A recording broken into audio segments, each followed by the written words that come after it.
मैं doctor Sitaram Chaudhary, associate professor राजनीति विज्ञान विभाग, राजकीय महाविद्यालय किशनगढ़ अजमेर। आज हम बी ए पार्ट सेकेंड में कंपैरेटिव थ्योरी, जिसको सेलेक्टेड पॉलिटिकल सिस्टम, प्रमुख राजव्यवस्था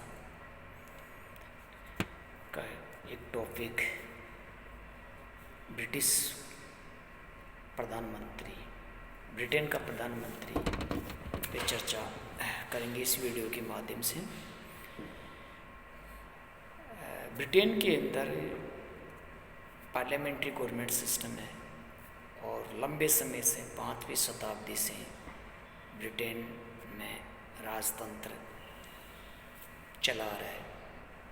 वहाँ सम्राट, संवैधानिक शक्तियाँ सम्राट के पास में और वास्तविक शक्तियाँ प्रधानमंत्री के पास होती है। वर्तमान में जो सम्राट है एलिजाबेथ सेकंड है और भारत के राष्ट्रपति की तरह ब्रिटेन गणतंत्र नहीं है। वहाँ का सम्राट वंशानुगत आधार पर पीढ़ी दर पीढ़ी पद को सुशोभित करते हैं। और ब्रिटेन में जो पार्लियामेंट्री गवर्नमेंट सिस्टम है, जिसको संसदीय शासन व्यवस्था, संसदीय शासन व्यवस्था में वास्तविक शक्तियों का प्रयोग प्रधानमंत्री मंत्रिमंडल के माध्यम से करता है।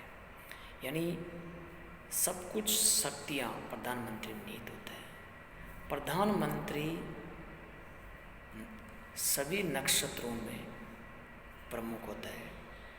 सारे मंत्रिमंडल का निर्माण में प्रधानमंत्री का महत्वपूर्ण रोल होता है। प्रधानमंत्री की नियुक्ति सम्राट द्वारा की जाती है, लेकिन जिस राजनीतिक दल को कॉमन सभा में स्पष्ट बहुमत प्राप्त होता है और बहुमत दल के नेता को सम्राट प्रधानमंत्री नियुक्त करता है, उसको शपथ दिलाता है और उसके बाद में मंत्रिमंडल के अन्य सदस्यों को शपथ दिलाई जाती है। इस प्रकार ये संसदीय शासन व्यवस्था में प्रधानमंत्री का रोल होता है। भारत की प्राइम मिनिस्टर और ब्रिटेन के प्राइम मिनिस्टर के कार्यकाल लगभग बराबर है, 5-5 साल का है। और जो निम्न सदन है, जिसको भारत के अंदर लोकसभा कहते हैं, ब्रिटेन के अंदर उसको कॉमन सभा कहते हैं, वहाँ के जो सदस्य हैं, कॉमन सभा के सदस्य जनता द्वारा प्रत्यक्ष रूप से चुनाव जीत कर आते हैं। और वहाँ पे जो दो राजनीतिक दल प्रमुख है, एक मजदूर दल है, एक अनुदार दल है। और जिस दल का कॉमन सभा में बहुमत होगा, प्रधानमंत्री उसी का होगा, सरकार उसी की होगी। ये एक महत्वपूर्ण बात है। प्रधानमंत्री दल का प्रमुख है। दल के साथ साथ प्रधानमंत्री की बहुत सारी कार्य भी है, बहुत सारी प्रधानमंत्री को शक्तियाँ हैं। प्रधानमंत्री की ब्रिटिश शासन व्यवस्था में क्या स्थिति है? ब्रिटेन की संसद तो इतनी पावरफुल है कि एक विचारक है डी लोमे ने कहा कि ब्रिटेन की संसद स्त्री को पुरुष और पुरुष को स्त्री नहीं बना सकती, बाकी सब कुछ कर सकती। यानी ब्रिटेन की संसद के द्वारा बनाए गए कानून वो जुडिशियल रिव्यू जैसे भारत के अंदर है, उस तरीके की शक्तियाँ वहाँ नहीं है। तो वहाँ पार्लियामेंट, वहाँ संसद ज़्यादा सुप्रीम है। इसके अलावा ब्रिटेन की संसद का जो उच्च सदन है, जिसको लॉर्ड सभा कहते हैं, उसको कुछ जुडिशरी पावर भी है।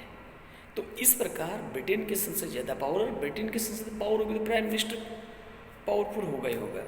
ये सारे के सारे आज हम इस टॉपिक के माध्यम से हम समझेंगे कि ब्रिटेन का जो प्राइम मिनिस्टर है, उसको विदेश नीति का संचालन करना, मंत्रिमंडल का निर्माण करना, इसके अलावा मंत्रिमंडल का सरकार का अंत, मंत्रिमंडल के सदस्यों को हटाना, नए मंत्रिमंडल के सदस्यों का कुछ जोड़ना, इसके अलावा परराष्ट्र संबंध स्थापित करना, जो राष्ट्रमंडल देश है उनके साथ में समन्वय स्थापित करना, ये सारे के सारे जिसको वित्तीय है, एग्जीक्यूटिव कार्य है, ये सारे के सारे कार्य ब्रिटेन के प्राइम मिनिस्टर को करना पड़ता है मंत्रिमंडल के माध्यम से।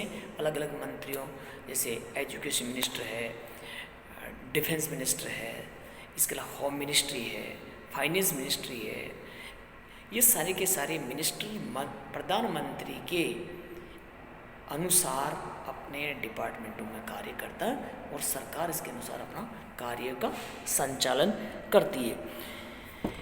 ये जो प्रधानमंत्री का पद है, ये एक ऐसा पद है कि सरकार के अंदर सब कुछ, अगर उनके पास पूर्ण बहुमत है तो सरकार के अंदर सब कुछ कार्य उसके अनुसार ही उसको करना पड़ेगा। पार्टी की जो एक गाइडलाइन होती है उस गाइडलाइन के अनुसार वो कार्य करते हैं। मंत्रिमंडल जो जिसको कैबिनेट मंत्री कहते हैं, राज्य मंत्री कहते हैं, उप मंत्री होता है, मंत्री परिषद होता है, ये सारे के सारे सरकार का संचालन करने के लिए, सरकार के सिस्टम को चलाने के लिए, सरकारी कार्य को करने के लिए एक स्ट्रक्चर बना हुआ है और इसके आधार पर ये कार्य करते हैं। मंत्रिमंडल की जो रचना होती है उस रचना में प्रधानमंत्री का और वहाँ के जो दलीय जिस दल का बहुमत है उसमें से ही मंत्री बनाए जाते हैं और प्रधानमंत्री का उस पर एकाधिकार होता है। ये भारत के अंदर भी है और ब्रिटेन के अंदर भी है। और जो ब्रिटेन का जो प्राइम मिनिस्टर है वो वित्तीय मामलों के अंदर जो जिस तरीके की नीतियाँ वो बनाना चाहते हैं, जिस तरीके की उनके मैनिफेस्टो है, उस मैनिफेस्टो को वो पार्लियामेंट के द्वारा कुछ कानून बनाकर या अपनी बात को मनवा कर वो नीतियों को लागू करते हैं। ये हर संसदीय शासन व्यवस्था में प्रधानमंत्री कार्य करता है। ये हम भारत में भी देखते हैं और वहाँ पर भी देखते हैं। लेकिन कई बार ये क्वेश्चन होता है कि क्या प्रधानमंत्री तानाशाह हो सकता है? लेकिन कई बार जब किसी भी राजनीतिक दल को 2/3 बहुमत से अधिक बहुमत प्राप्त हो जाता है तो उस स्थिति में प्राइम मिनिस्टर